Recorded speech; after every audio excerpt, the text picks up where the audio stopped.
Nós estamos aqui retomando as nossas aulas, estudando o livro de Efésios, e aqui a gente vai entender qual que é esse plano maravilhoso de Deus para a igreja, para nós, a igreja que é formada por cada um de nós. E em específico, na aula de hoje, nós vamos estudar um pouco da vida nova em Cristo. Mas antes de mais nada, como nós tivemos um tempo aí de recesso, eu vou trazer de volta aqui, fazer uma breve revisão, porque é muito importante, irmãos, nós entendermos o pano de fundo da carta. Porque quando a gente estuda um livro da Bíblia, primeiro a gente tem que entender o que aquele autor, inspirado pelo Espírito Santo de Deus, queria dizer para aquelas pessoas imediatamente. E isso, muitas vezes, envolve um cenário econômico, político, social. Todas essas coisas, elas acrescentam e nos fazem entender qual era a mensagem. Aí, quando a gente entende bem esse cenário, por que o autor está falando aquilo, qual é o contexto, a gente consegue trazer para o nosso tempo, para a Igreja de Cristo, que se reúne no Ipiranga, no ano 2021, depois do nascimento do nosso Senhor Jesus, que é a aplicação daquele texto. Muitas vezes a gente equivocadamente começa pela aplicação, lê o texto e fala, o que está falando para mim? Mas às vezes, irmãos, a gente pode entender errado, porque a gente não entender o que o apóstolo ou que o autor do texto está falando por passar essa primeira parte. Então, por isso é tão importante, a gente sempre começa dando esse panorama, esse contexto, porque entendendo isso, a gente consegue ter a compreensão exata do texto. Então, vamos lá. Eu vou falar aqui de uma forma breve, né? O pastor Gival, ele falou com bastante profundidade, você pode acessar lá no YouTube, mas eu vou fazer aqui um resumo para a gente, dos pontos mais importantes, para a gente retomar o nosso estudo. A autoria do apóstolo Paulo, ele que é o autor dessa carta. Inclusive, essa carta tem relação direta com a carta que o pastor está pregando, Colossenses, tem relação direta com Filemão. São um conjunto de cartas da prisão, que o apóstolo estava preso e escrevendo, exortando, encorajando as igrejas, sendo usado pelo Espírito Santo para essa finalidade. E agora os destinatários. Os destinatários eram a igreja de Éfeso e seus arredores. Ela não é destinada exclusivamente à igreja de Éfeso. Por quê? Você percebe que essa carta tem uma diferença em relação às demais. O apóstolo Paulo, ele não tem tratamento pessoal direto com ninguém. Como assim? Ele não trata de problemas específicos. Reparem que nas outras cartas, Paulo fala assim, sobre o irmão X, façam tal coisa. A irmã tal é uma colaboradora, peço que ela me ajude nisso. Tal. Ele tem uma relação bastante estrita, faz às vezes correções, exortações. Mas em Efésios não vemos isso. Ela é uma carta geral, porque ela tinha principalmente essa finalidade de circular em toda a região de Éfeso. E em Éfeso, nessa região, a cidade mais importante, mais proeminente, era a cidade de Éfeso. Por isso, ela ficou com esse nome de Carta aos Efésios. E ela é para os Efésios e todo o seu arredor. E por isso ela tem essa linguagem mais geral. Então, ela acaba sendo uma carta de ensino geral para a Igreja de Deus. E nós temos muito a aprender com ela.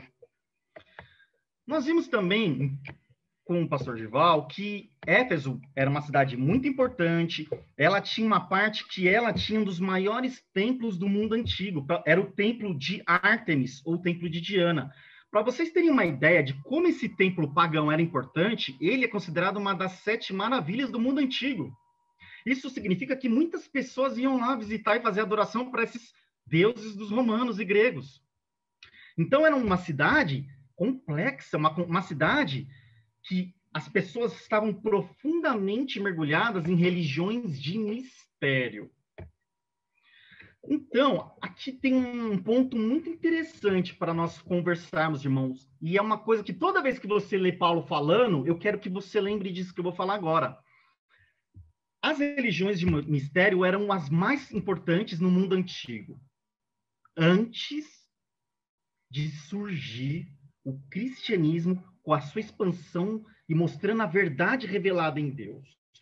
Antes, as pessoas, quando não conheciam, porque o judaísmo, como nós sabemos, ele ficou mais restrito aos judeus. Então, pouco foi conhecido desse Deus tão maravilhoso pelos outros povos. E essas religiões de mistério, elas se alastravam. Por que elas eram religiões de mistério? Porque elas tinham os rituais secretos. Hoje nós temos religiões de mistério, hoje, irmãos. Tem várias. Religião que você só sabe do ritual se você é daquela religião, que tem coisas secretas, fases que você evolui. Os irmãos já estão imaginando aí, tem várias que só quem é de dentro sabe. Essas são as religiões de mistério que existiam naquele tempo, que eram predominantes e, infelizmente, né, temos até hoje. E aí, Paulo, no capítulo 3, ele traz uma revelação que nós vamos estudar com mais profundidade à frente, mas isso é importante para nós, como panorama geral da carta, que Paulo fala que ele faz um gancho com a cultura da época. Isso é legal da gente pensar. Por isso que eu falo, é importante a gente entender o contexto econômico, cultural e político. Paulo faz um gancho com essa religião de mistério, com essas religiões de mistério que eram difundidas à época, e fala assim: o mistério de Deus foi revelado que Deus criou na eternidade, foi revelado na pessoa de Cristo. Cristo vim derramar a vida dele em favor de nós, pela nossa salvação, é o grande mistério de Deus, revelado a toda a eternidade, a nós.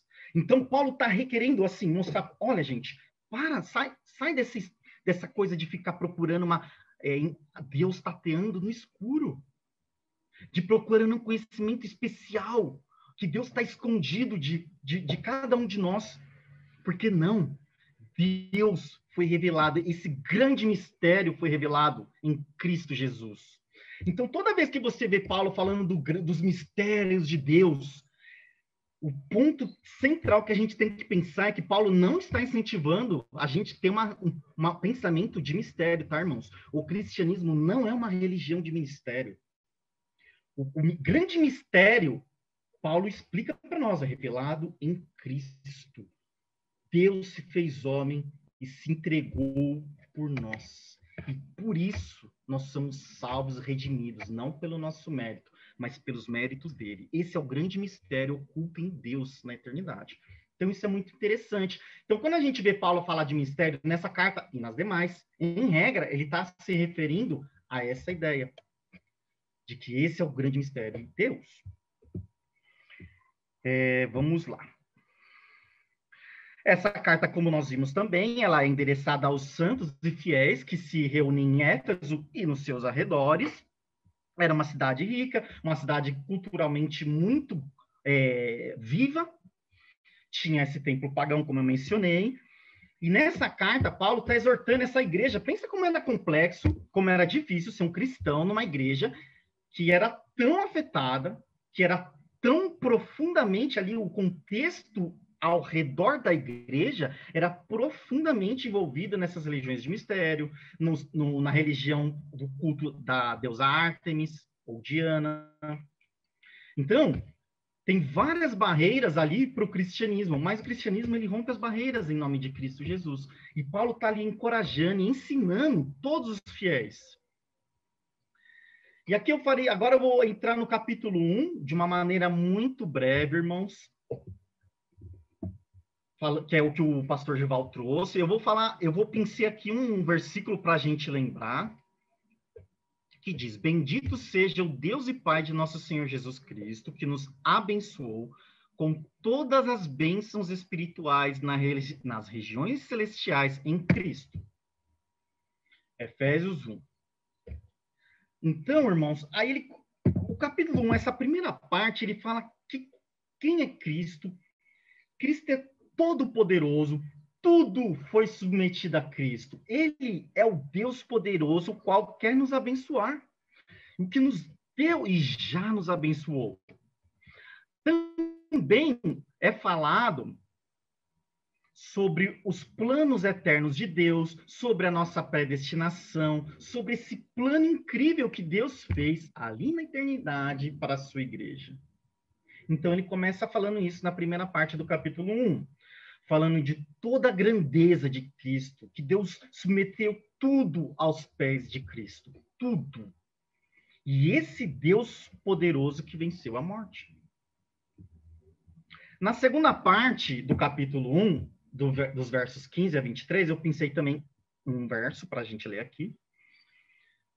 E Paulo diz: oro também para que os olhos do coração de vocês sejam iluminados. Aí a ideia, aí para quê? Como o pastor Samuel pregou e nos ensinou nessa parte, a fim de que vocês conheçam a esperança para a qual ele os chamou e as riquezas da gloriosa herança dele nos santos. Versículo 19.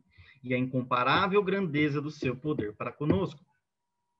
Aí aqui ele está mostrando, ele está falando quem é Cristo, quão poderoso é Cristo, falando que Deus na eternidade ele começa a abranger o plano eterno de Deus. Esse plano que põe Cristo acima de todas as coisas. E aqui ele ora para que nós sejamos iluminados não é para ter um conhecimento especial secreto, não é para sermos ricos financeiramente, não é para ter saúde plena, não.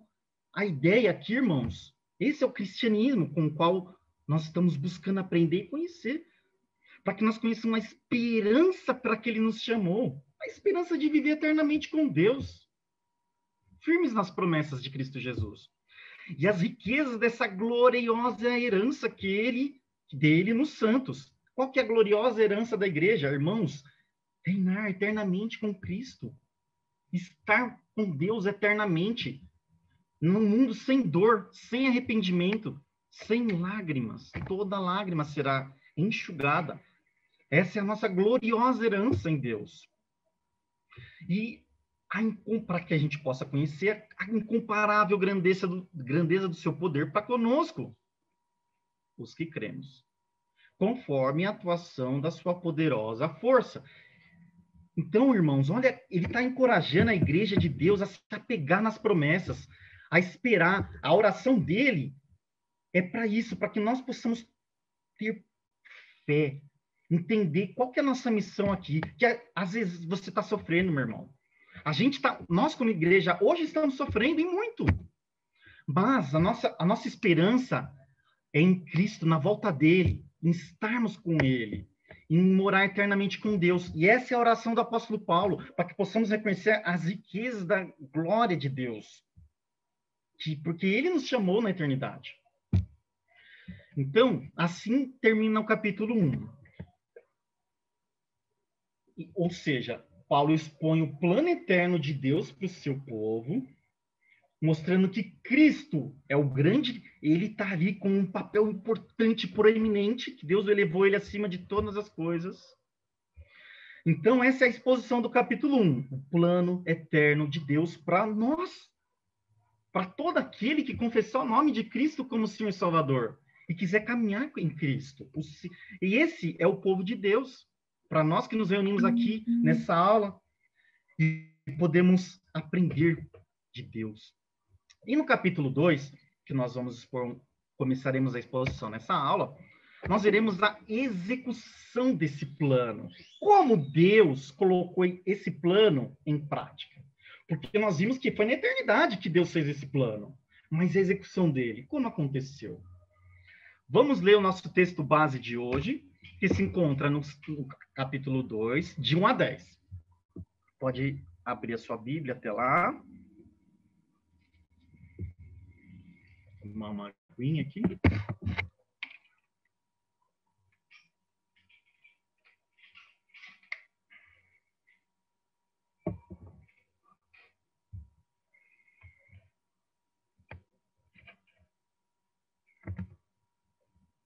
Irmãos, eu vou abrir agora, eu vou aproveitar pelo adiantado do tempo e também como nós fizemos uma breve revisão, eu quero ouvir dos irmãos se alguém quer compartilhar alguma coisa, se ficou alguma dúvida, para a gente poder continuar.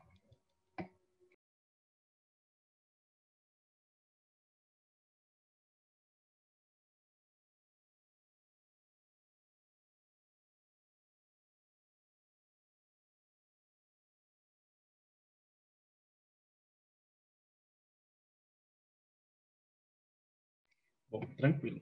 Então, eu vou continuar aqui, vou abrir o compartilhamento. Irmãos, não tem problema, não precisa ficar com qualquer dúvida ou quiser fazer alguma colocação, tá bom? Eu vou continuar e vou parar mais uma vez daqui a pouco para os irmãos, se quiserem comentar alguma coisa sobre o que a gente está trazendo. Vamos lá.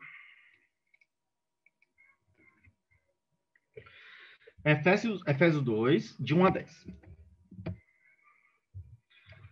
Vocês estavam mortos em suas transgressões e pecados, nos quais costumavam viver quando seguiam a presente ordem desse mundo e o príncipe do poder do ar, o espírito que agora está atuando nos que vivem na desobediência.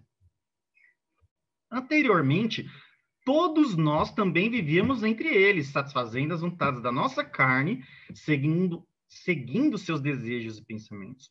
Como os outros, nós éramos, por natureza, merecedores da ira. Todavia, Deus, que é rico em misericórdia, pelo grande amor com que nos amou, deu-nos vida com Cristo, quando ainda estávamos mortos em transgressões. Pela graça vocês são salvos. Deus nos ressuscitou com Cristo, e com ele nos fez assentar nos lugares celestiais em Cristo Jesus, para mostrar, nas eras que hão de vir, a incomparável riqueza da sua graça demonstrada em sua bondade para conosco em Cristo Jesus. Pois vocês são salvos pela graça, por meio da fé, e isto não vem de vós. É dom de Deus, não por obras, para que ninguém se glorie. Porque somos criação de Deus realizada em Cristo Jesus, para fazermos boas obras, as quais Deus preparou antes para nós as praticarmos. Então, irmãos, primeiro, Paulo, ele vai trazer a nossa condição perante Deus. E essa é uma oportunidade muito rica de nós entendermos exatamente a condição da humanidade, irmãos. E nós veremos aqui com profundidade o porquê nós não merecemos, por que a salvação vem por graça. O que é essa graça? Por que a gente não deu uma força, né, para isso acontecer? Aqui nós vamos ver. Capítulo 2, verso 1. Eu vou ler. Vocês estavam mortos em suas transgressões e pecados. Por que como assim nós estávamos mortos em transgressões e pecados? Essa morte, irmãos, nós vamos voltar. Abra sua Bíblia para mim, por favor, em Gênesis, capítulo 2, verso 16.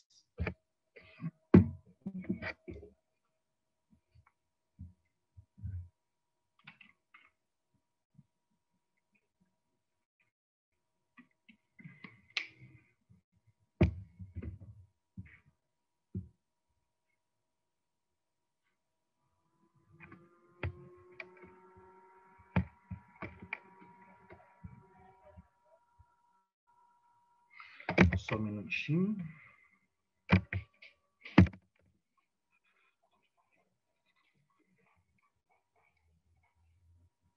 Só um minutinho aqui, irmãos.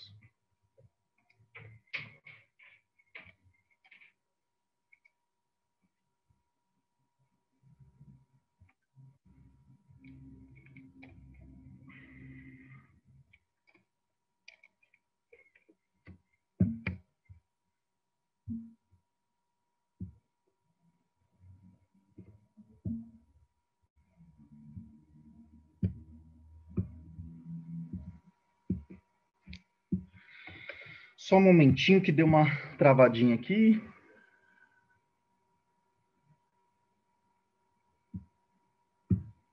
Vamos lá. E o Senhor, Deus, ordenou ao homem: coma livremente de qualquer árvore do jardim, mas não coma da árvore do conhecimento do bem e do mal, porque no dia em que dela comer, certamente morrerá. Irmãos, aqui, esse é o momento, irmãos. É nesse momento, perdão, que houve a morte do homem. O homem morreu espiritualmente. O homem, como Deus falou, mas Adão e Eva continuaram vivos? Ué, como assim? Houve a morte espiritual. Para Deus, meus irmãos, não existe o fim. Deus é eterno. Ele não tem início e ele não tem fim. Então, a morte aqui que Adão e Eva sofreram é a morte espiritual. Em 2018, a gente estudou um pouco sobre isso. A morte espiritual é a separação de Deus. Então, essa separação aconteceu. E quando nós nascemos, como herança, nós nascemos separados de Deus. Os filhos de Adão e Eva, nós, a humanidade, eles já nascem mortos espiritualmente. E em Cristo Jesus, nós temos novo acesso pleno ao Pai. E quando Cristo voltar, nós viveremos eternamente com Deus. E aqueles que não entregarem a sua vida a Deus, irmãos, não entregarem a sua vida a Cristo, reconhecendo Ele como Senhor e Salvador, viverão eternamente afastados de Deus. Que essa é a morte mais temida. Porque mortos, todos nós nascemos, irmãos. E aí, quando nós ouvimos dessa gloriosa graça, desse plano eterno que estamos vendo, estudando agora, nós que estávamos mortos, desde ali o jardim, desde o pecado, nós temos vida em Cristo e vida em abundância, porque recebemos o Espírito Santo de Deus e podemos viver com Deus. Mas aqueles que permanecem mortos, permanecem separados de Deus, recusam Deus, eles, quando Cristo voltar na consumação dos tempos, pode ser que seja hoje, meus irmãos, vamos ter sempre essa noção de urgência, uma noção de, sabe, de que pode ser hoje. Eu não sei se essa escola bíblica vai terminar, porque Cristo pode voltar. Glória a Deus! E eu acho que quando a gente vive assim, a gente vive com a esperança, como Paulo orou para que nossos olhos espirituais sejam abertos, para que nós se apeguemos nessa esperança de que Cristo pode voltar hoje. E a gente habitar com Ele. Em que condição estaremos? Essa é a questão. Em que condição estaremos? Estaremos com o Senhor Jesus?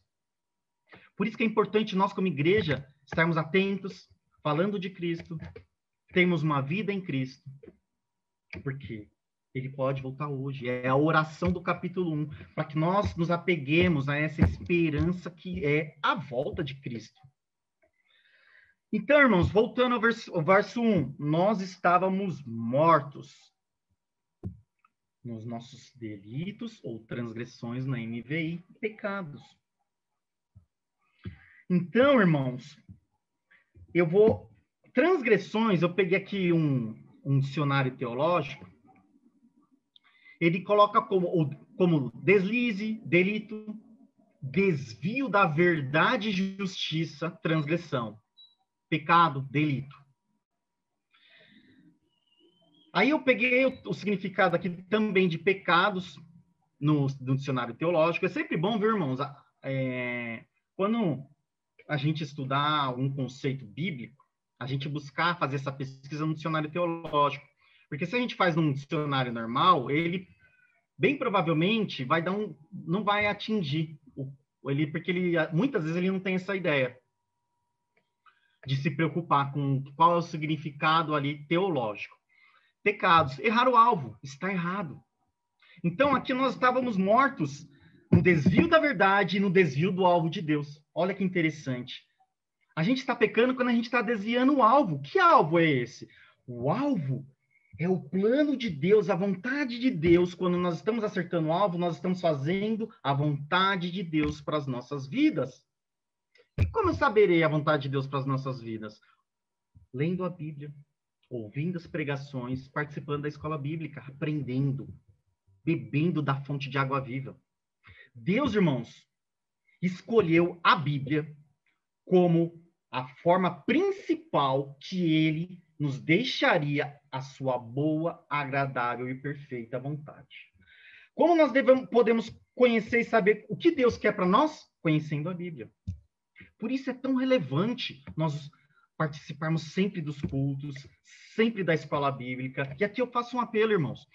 Vocês estão vendo essas carinhas aqui dos irmãos amados que estão participando. Agora vinha alguém que se sente falta. De repente, dá um toque para essa semana. Ô, irmão, eu senti sua falta. Nos ajude. Porque eu, Samuel, o Jaime, nós fazemos um trabalho, outros irmãos também, de falar com as pessoas, de chamar, ô, irmão, sinto sua falta. Mas nós precisamos, se você, cada um aqui, nos ajudar nisso, nós como igreja, valorizando o papel e a importância de estudar a Bíblia, nós vamos ter sempre, cada vez mais, a igreja firme na rocha.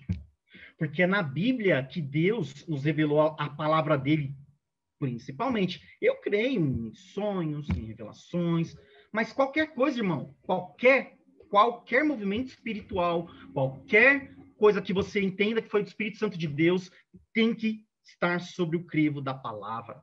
Porque a palavra é o nosso norte, é a palavra que nos diz o que está dentro e o que não está dentro da vontade de Deus. É sobre ela que nós colocamos as coisas para saber. E pela palavra nós vivemos. Nós não vivemos pela vontade de homens, pela opinião de homens, nós vivemos pela opinião de Deus. Tanto que, irmãos, nós estávamos mortos em delitos e pecados. O nosso coração é enganoso. Então, muitas vezes a gente acha que uma coisa é errada aos olhos de Deus, ela é certa. Porque nós estávamos mortos em delitos e pecados. O nosso corpo, a carne, o coração do homem é enganoso. Então, às vezes a gente fala, isso não é tão errado. Mas aí a gente olha a Bíblia falando, não, isso Deus condena. Então, irmãos, a gente entende e aprende o que Deus quer. Por isso, a gente não não nos tornamos um povo que prega a moral porque se acha moral, que vira o moralismo. Não. Nós somos o povo de Deus que vive a vontade de Deus. E quem quiser viver essa vontade de Deus é convidado. Nós não impomos nada. Esse é o cristianismo. Ninguém é obrigado a viver como cristão que não seja cristão. Mas nós, povo de Deus, nós temos que viver segundo a vontade desse Deus maravilhoso. Porque essa vontade de Deus, ela vai nos dar vida, uma vida boa, uma vida alegre, uma vida em abundância. E às vezes, irmãos, com sofrimento. Os mártires estão aí. Hoje, nós temos muitos mártires que vivem a palavra, sofrem pela palavra, mas são fortalecidos, amparados e estão com o coração na esperança. Voltando, capítulo 1. Quando a gente entende a oração de Paulo, nós depositamos os nossos olhos espirituais nessa esperança, a gente sofre, passa por tribulações, passa por momentos bons, maravilhosos, mas firmes nas promessas de Deus, sabendo que nossa pátria é com Deus.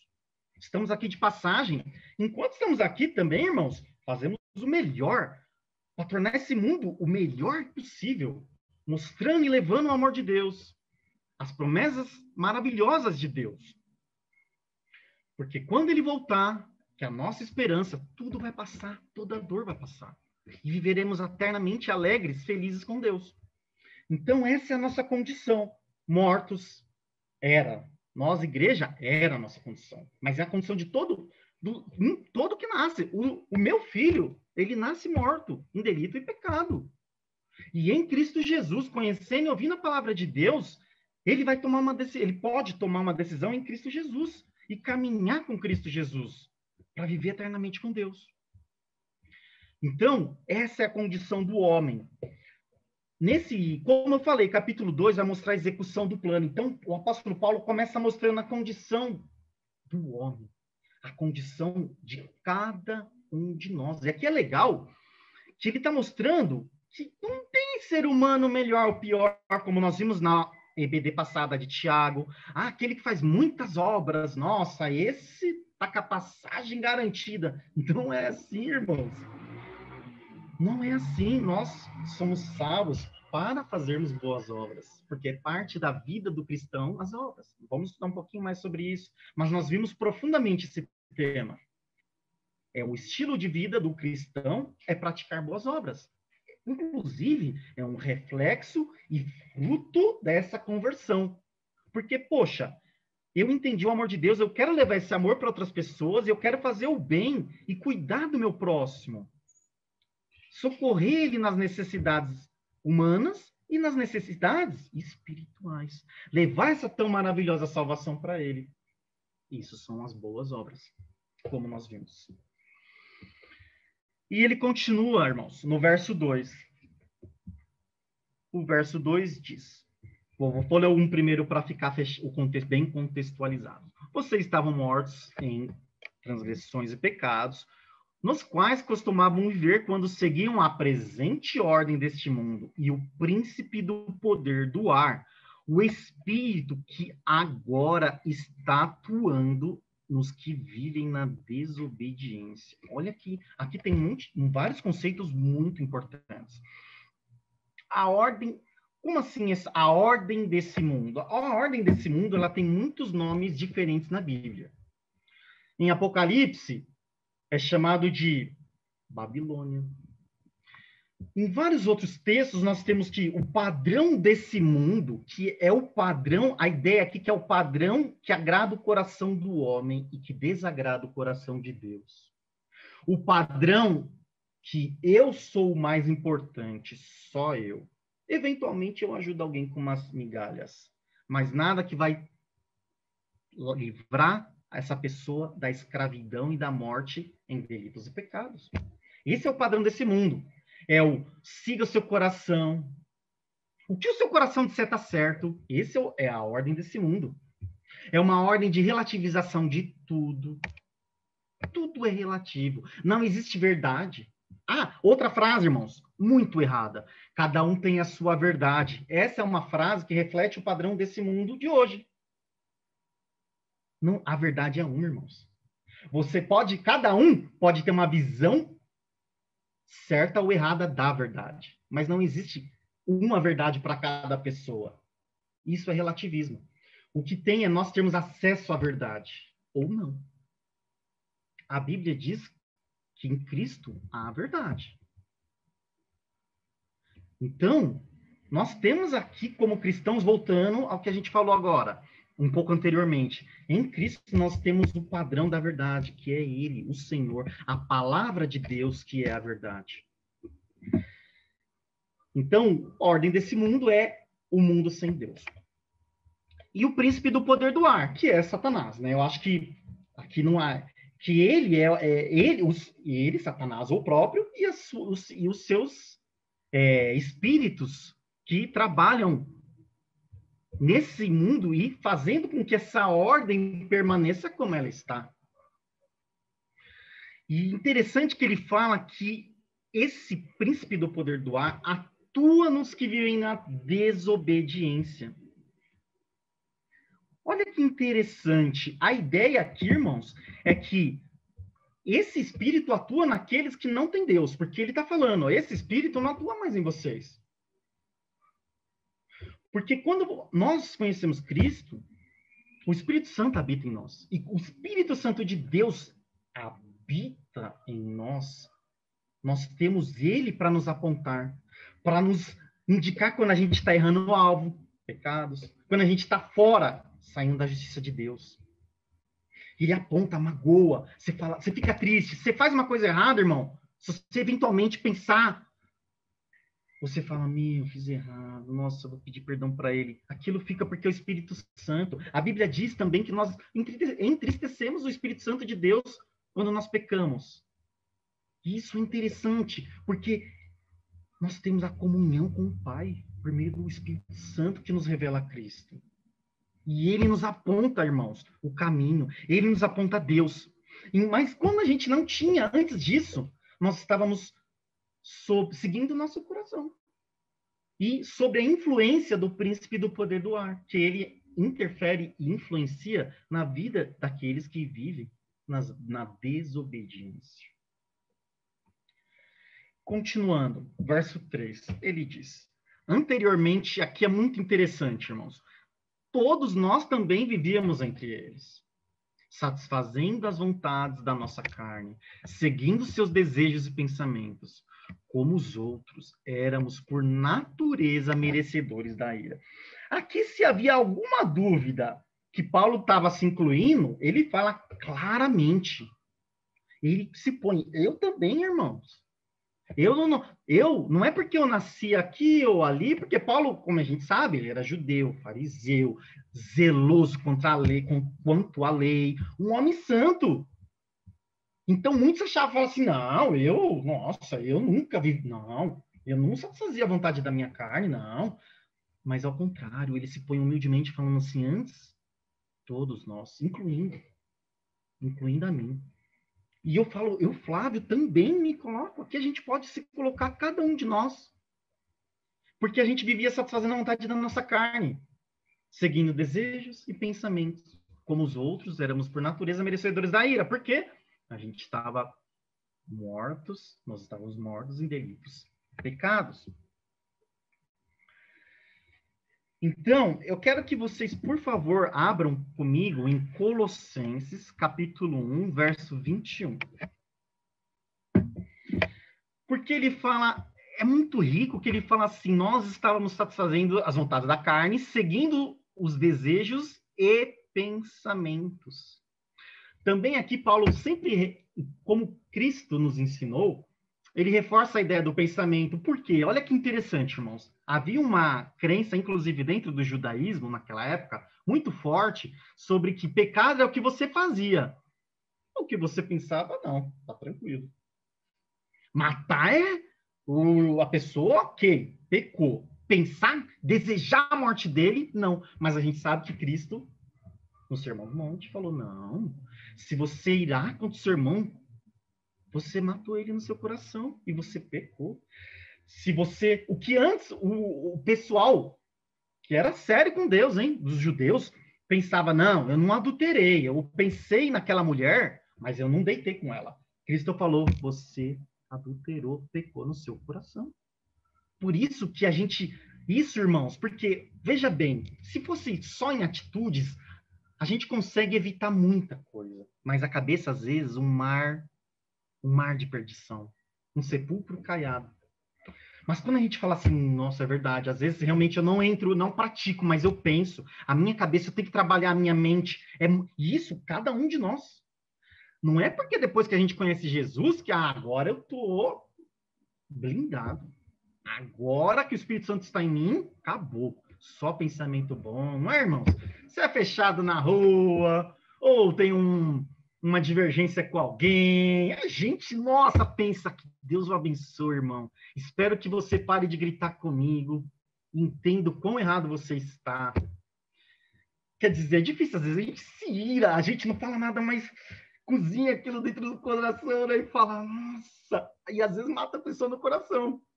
E é pecado. A gente precisa pedir perdão a Deus.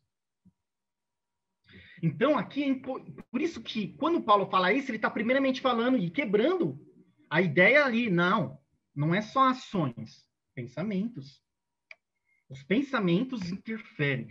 Então, aqui na palavra que vocês abriram comigo, Colossenses 1, 21, diz: antes, vocês estavam separados de Deus e na mente de vocês eram inimigos por causa do mau procedimento de vocês. A nossa mente é um mar de heresia, de pecado, de dor, mas aí que é a ação, o agir, o mover de Deus nas nossas vidas. E aí, quando a gente. Porque, irmãos, o que eu quero ponderar aqui é para nós, igreja de Deus, a gente ter consciência disso. Quando a gente tem a consciência de que a gente tem que ter cuidado com a nossa mente, de que ela é uma armadilha para nós também, a gente fica humilde e fala, nossa, é verdade. E eu tenho que estar vigilante. E se eu pecar, eu peço perdão. Não falar, não, é pecado. Sermos, assim, vigilantes com isso. Então, a gente começa a cada vez mais trabalhar isso nas nossas mentes e não apenas nas ações. As ações é o primeiro passo, é claro, mas a mente vai trabalhando junto. E muitas vezes eu acredito que a mente é o mais difícil, porque ela vai no automático, né? Ela vai na frente. Aí você fala, nossa, Deus me perdoa. Bom, irmãos, eu vou abrir aqui, quero ouvir um pouquinho vocês. Se vocês têm alguma coisa para contribuir, alguma pergunta, por favor, esse é o momento. Eu gostaria de confessar aos irmãos que eu tenho que pedir muito perdão a Deus, viu? Porque nessa questão de pensamentos, como é difícil você se manter distante, né? Não desejar o mal para os nossos políticos, né? Senadores, deputados e outros tantos aí. E tem também uns benditos motoqueiros que ficam passando na minha rua aqui de madrugada. Ai, Jesus, como eu tenho vontade de ter uma bazuca e jogar, explodir. Esse é o grande pecado que eu tenho que pedir perdão a Deus, porque, olha, é difícil de segurar, né? Eu acho que sou eu sozinho que tenho esse problema, né? Ivo, põe o som, Ivo. Foi semana retrasada, eu acho, irmão. Um motoqueiro quase levou meu retrovisor, deu aquela paulada no retrovisor, porque ele estava bem mais rápido do que a via permitia, né? E o coração nosso, né? Nessa hora e essa é a hora, irmãos, que a gente tem que pensar, Deus me ajuda, Senhor, clama a Deus, porque é para a gente não pecar e odiar, irmão. E não é fácil, é uma luta constante diária. Nesse caso aí, o pecado ele é coletivo, então ele deve minimizar, né, o Daniel? Porque eu também penso igual a você. Ô, Daniel, eu quero te confessar, irmão, eu queria ter esses teus pensamentos aí com motoqueiro e tudo, mas infelizmente os meus eu prefiro tratar com Deus, que eu não teria coragem de falar para vocês, infelizmente. Eu só queria frisar uma coisa maravilhosa quando a gente pensa no que somos. O espetacular versículo 4 desse capítulo 2 de Efésios, o Flavinho. De 1 até 3 é pintado o mundo da morte em que a gente estava metido, um mundo tenebroso.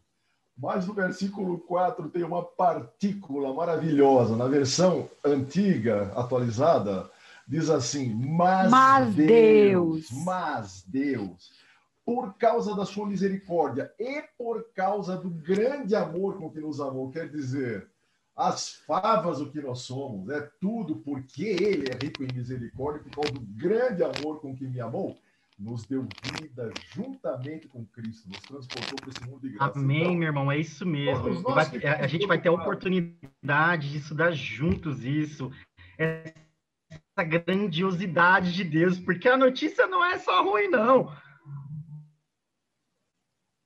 Pois é. Olha, caiu. Deus é muito bom. Obrigado, irmão. Ô, Flávio, só para completar, e acho que o Claudio também vai querer falar também, eu tenho conversado bastante com a Dani nessas últimas semanas, e o maior problema da questão da gente trabalhar na nossa mente é que a nossa atitude a gente consegue frear. A nossa atitude, por mais que a gente sinta esse ímpeto de querer fazer alguma coisa, a gente consegue parar e olhar assim, bom, eu consigo frear isso. Só que a nossa atitude, ela vai vir por conta de algum sentimento ou pensamento que a gente teve. E quando a gente se dá por conta, a gente já está com esse pensamento na nossa mente. Então, o seu caso mesmo do motociclista, quando você se deu por conta de frear, o sentimento já estava na sua mente. Eu, muitas vezes, quando eu acordo de manhã e me deparo com uma situação que me deixa muito estressado, eu não tomo uma atitude, mas quando eu vou me dar por mim, o pensamento já está na minha mente. Então, é algo que, assim, muitas vezes ele vem tão forte, tão repentino, que para a gente é mais difícil frear isso do que uma atitude. Por isso que eu acho que o trabalho na mente ele chega a ser mais difícil do que no físico. Hoje está se falando muito de uma nova ordem mundial. né? Uma nova ordem. E aqui falava já de uma ordem que existia no mundo. Eu estudei alguma coisa nesse aspecto no mundo espiritual. Realmente existe hoje uma entrada maior de atuação demoníaca no mundo espiritual. E uma das maiores ataques é da igreja. Porque se ele quebrar a igreja, que é a única ainda a vacina contra isso, ele vai quebrar, então ele vai trazer no seu pensamento essa derrota. Foi o que o Celso falou. Nós temos em Cristo a misericórdia dele, mas o homem fica ainda se culpando. Então, às vezes, o pecado, a culpa, é o grande problema do cristão. Ele entra em culpa.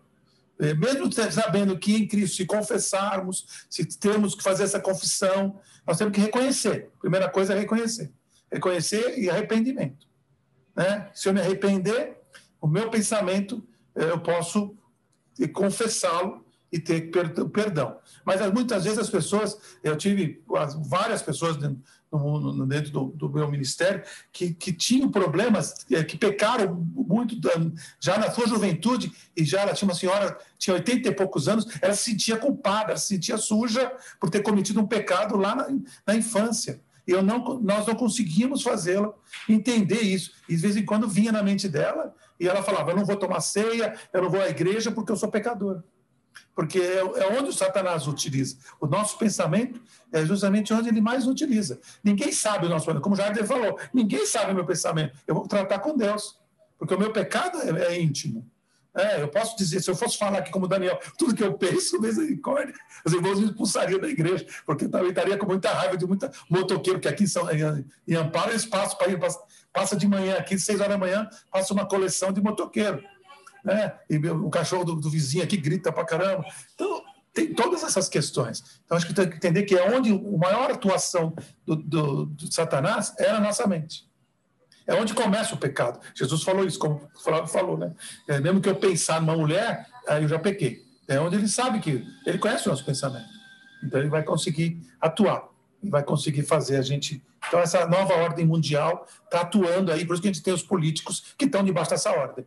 Tá? Eles têm satanistas, nós temos satanistas lá em cima, temos pessoas que estão ligadas ao satanismo e estão dominando o Brasil. Existe uma ordem para isso, eles dominam o mundo inteiro através da política. E vão conseguir, depois, se você for em Apocalipse, então, é pela política, pela economia, é que estão dominando. A gente não consegue comprar vacina porque a economia não permite, porque o mundo inteiro está comprando. Então, nós ficamos na fila. Então, eu queria só ter essa visão, que nossos pensamentos vão ser sempre atacados. O maior bombardeio do cristão é no pensamento. Por isso que tem que usar o capacete da salvação. Nós vamos ver lá depois em Efésios 4. Por isso que tem que ter a armadura, tem que estar preparado, pronto para a luta. Nós estamos em luta. Então tem que usar o capacete da salvação, a couraça da justiça. Porque com a mente te crê, com a boca confessa, o coração te crê. Né? Então tem que entender isso aí. Tá bom? Não quero me estender muito, não. Obrigado, querido. Irmãos, nisso, pegando aqui uns pontos, é sempre importante isso. Nós vivemos no mundo caído. Não tem político salvador, mesmo que tenha Messias no nome, ou não. Não é crítica, nem elogio. Não existe, nem existirá pai da nação, mãe dos pobres. Não existe. O grande salvador, o governo puro e perfeito é o governo de Cristo. Enquanto estamos... Mas isso também não é então não tem que ligar para mais nada. Não. Enquanto estamos aqui, tentar votar minimamente o melhor possível, fazer a diferença sendo cristão e apresentar esse reino de Deus, porque somos embaixadores de Cristo. Mostrar as boas novas de Cristo Jesus, porque o reino de Deus irá e permanecerá. O reino de Deus já veio, não plenamente, mas quando ele vier perfeito e pleno, tudo vai passar.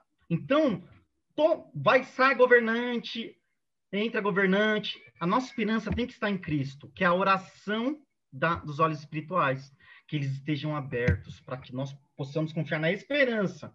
E a esperança é Cristo, irmãos. Então, vigiar o nosso coração, vigiar a nossa mente, vigiar tudo que a gente pensa, ter sabedoria. Eventualmente a gente vai cair. Eventualmente vão ter pensamentos ruins, porque nós estamos nessa natureza caída, nesse mundo caído, mas nós temos o Espírito Santo de Deus. E é com ele. Como o irmão falou, Efésios é maravilhoso, irmãos. Então, hoje eu falei do problema. Nós vamos, quanto mais formos avançar, mais nós vamos conhecer. Eu vou aqui abrir uma última palavra para o Gilberto, irmãos, e depois eu vou retomar e fechar só para não passar do horário conforme prometido, tá bom? Giba, pode falar. Tá. Só sobre essa questão do pensamento, né, que o Daniel comentou aí também, e o Edu, né, é uma coisa, eu entendo que é uma coisa que a gente tem que tomar cuidado, mas não pode se culpar demais por conta disso. Por exemplo, lógico que a gente não tem que medir alguém pelo que ele faz ou deixa de fazer, mas imagina a seguinte situação: quem estaria num relacionamento melhor aí com o que é correto? Aquela pessoa que tem vontade de passar por cima do motoqueiro, mas se controla, ou aquele que não tem, que nunca tem, o que não se incomoda, né? Outra situação, aquele que vive num conflito direto em se manter fiel no casamento, ou aquele que é quase que assexuado, né?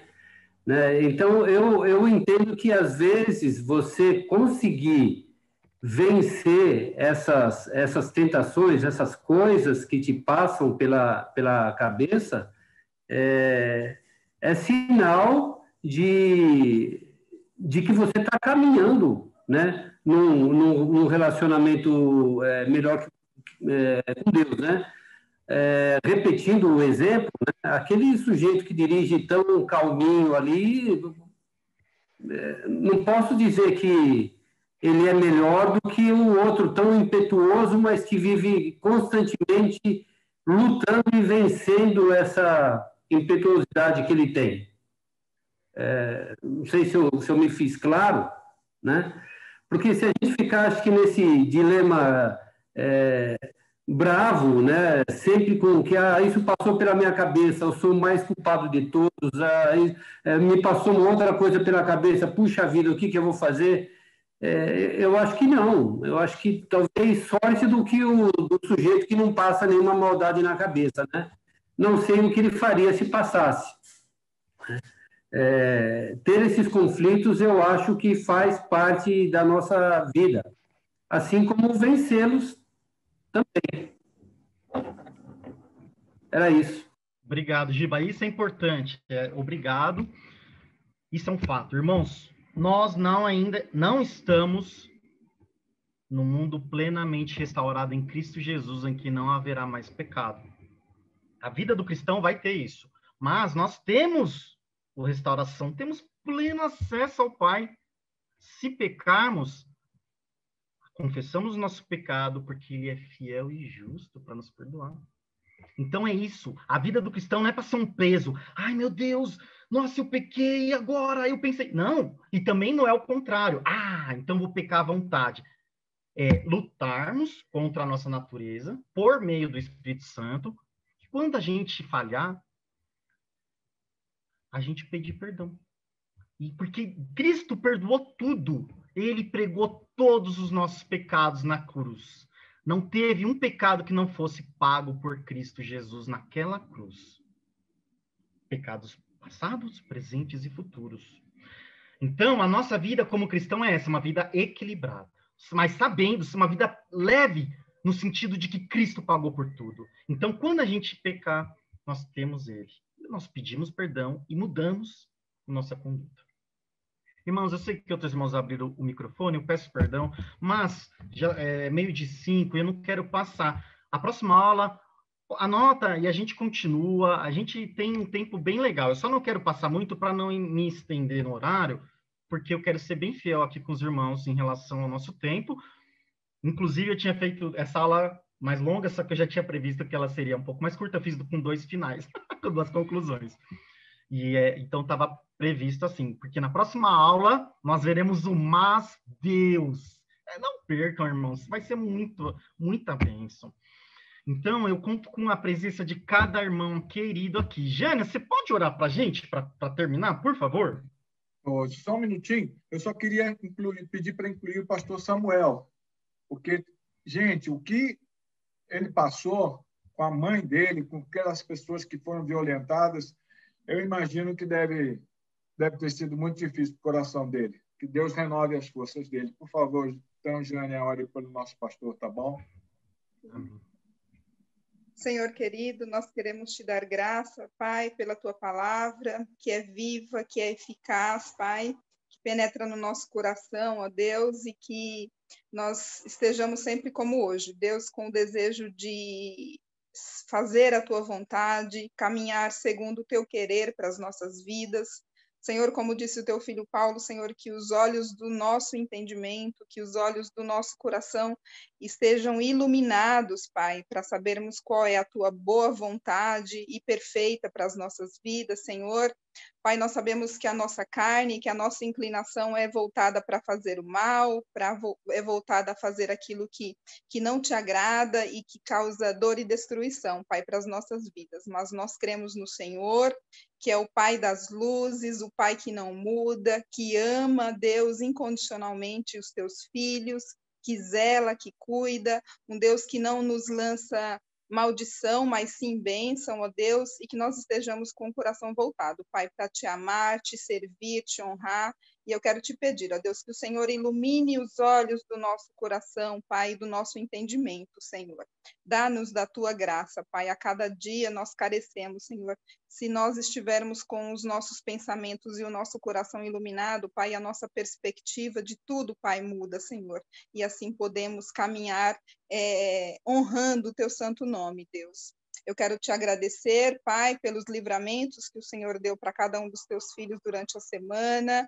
Queremos também te agradecer, ó Deus, pela vida da mãe do pastor Samuel. Obrigada pelo livramento que o Senhor deu. Certamente foram momentos de angústia, Senhor, de aflição, mas o Senhor esteve ali com eles, ó Deus. Obrigada, Pai, pelo livramento, pelo cuidado, pelo conduzir das coisas que certamente o Senhor usou teus filhos para abençoar outros, ó Deus. Obrigado, Pai, pelo teu grande amor. Nos guarda durante essa semana, Senhor, que nós caminhemos aí, Pai, em graça e em sabedoria.